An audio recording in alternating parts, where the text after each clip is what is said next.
হাসরের ময়দান বাপ মামার বাড়ি না, শ্বশুর বাড়ি না। হাসরের ময়দান তামসার কোনো মাঠ না, খেলাধুলার মাঠ না।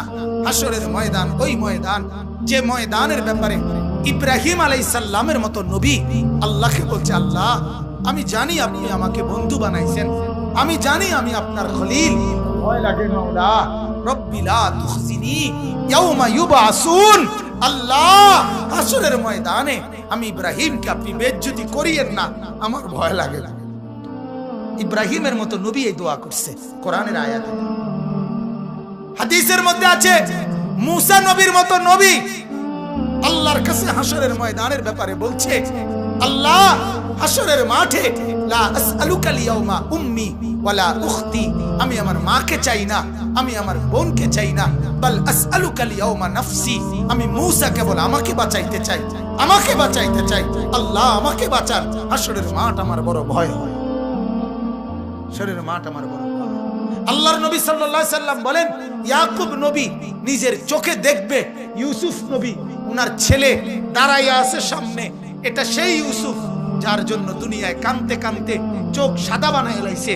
সেদিন হাসরের ময়দানে নবী বলেন, একবারের জন্য ইয়াকুব নবী বলবে না যে আল্লাহ আমার ছেলেটার কি হবে, ইয়াকুব নবী বলবে, ইয়া রাব্বি নাফসি নাফসি, আল্লাহ আমাকে বাঁচান, আমাকে বাঁচান।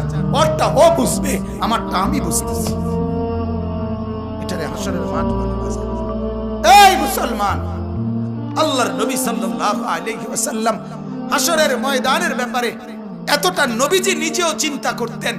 আপনারা সবাই শুনছেন, জানেন, 5 ওয়াক্ত নামাজের পরে উলামায়ে কেরাম থেকে জিজ্ঞেস করে দেখেন, 5 ওয়াক্ত নামাজের পরে নবীজি নিজে যার হাসরের আখিরাতের মর্যাদার কোনো সীমা পরিসীমা নাই, সেই নবী 5 ওয়াক্ত নামাজের পরে যে কতগুলো দোয়া করতেন, এর মধ্যে একটা দোয়া, নবীজির একটা দোয়া ছিল এটা, আল্লাহুম্মা হাসিবিনি হিসাবান ইয়াসীরা। আল্লাহ এই বন্ধু আমি আপনার, আমারও বড় ভয় লাগে, আমার হিসাবটা সহজ করে দিন। নবীজি বলছেন এই কথা, অথচ নবীকে আল্লাহ বলছে ওয়ালাল আখিরাতু খায়রুল লাকা মিনাল উলা। বন্ধু দুনিয়াতে আপনাকে যা দিলাম, আখিরাতে যা দেব, এই দুনিয়ার গুলোর চাইতে ওইগুলো অনেক বেশি উত্তম, অনেক বেশি দামি।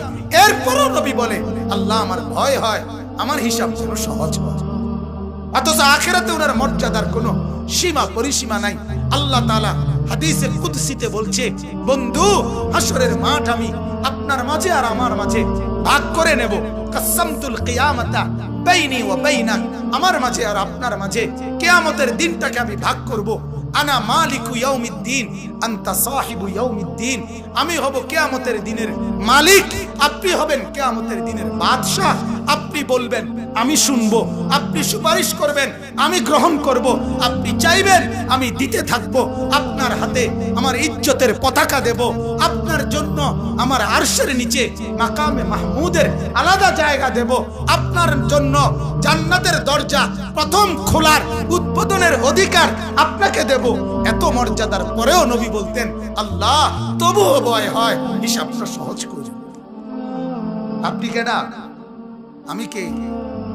বলেন এই মুসলমান, বলেন বলেন। সেজদা নাই ঘরের মধ্যে, গত 1 বছর 2 বছর আপনার উপযুক্ত ছেলেটা কোনোদিন ফজরের নামাজ পড়ে না, মেয়েটা ফজরের নামাজ পড়ে না, বিবি পর্দা করে না, মেয়ে পর্দা করে না। ঘরের মধ্যে আজ 20 বছর টানা রঙিন টেলিভিশন চলে, নর্তকী নাচে গায় ফুর্তি করে, গানের আওয়াজে বাদ্যে পুরা ঘর জমজমাট। এত নাফরমানির অবস্থায় এই হালাত নিয়ে কবরে গিয়া সুপারিশ কেমনে মিলবে দোস্ত? আখিরাতে নবীজির সামনে দাঁড়াবেন কিভাবে? আল্লাহর নবী তো বলবে, উম্মত এভাবে বেজ্জতি করলি কেন? 23 বছরে তোর আমার তায়েফের রক্তের কথা মনে নাই? আমার দান শহীদের কথা মনে নাই? আমি 14 দিন পেটে পাথর বাঁধছিলাম ক্ষুধার কষ্টে, এ কথা কি মনে নাই? আমি 3 মাস চুলায় আগুন জ্বলে নাই, এ কথা কি উম্মত মনে নাই?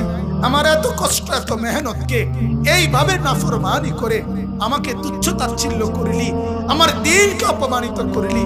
আজ কেন বলবো, আজ কিভাবে বলবো আমি মাওলার কাছে?